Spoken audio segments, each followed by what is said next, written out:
So it's spinning, nice and quiet so far. And eventually the gas and the fire should kick in. So let's wait for that to go. Right down here.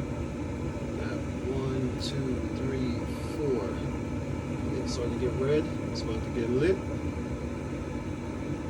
Alright, let's wait for it. Nice and quiet. There we go.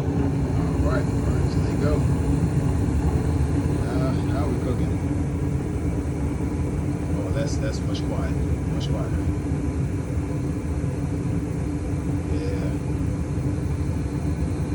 Eventually, once that blows, it's gonna start heating up the house. You'll be able to hear the difference. Oh, and I actually hear it. There it goes. There we go. Yes, that's what it was. It was the inducer motor that was a problem. This guy right there. So that's the only thing I need to replace. I had a guy told me that the part was $350 and to install it was $300. Now that took me, this time it took me like 5 minutes to put that new one in there, to be honest with you. So someone charging $300 for a 5-minute job is simply ridiculous. And the problem's resolved. No loud noise. Alright?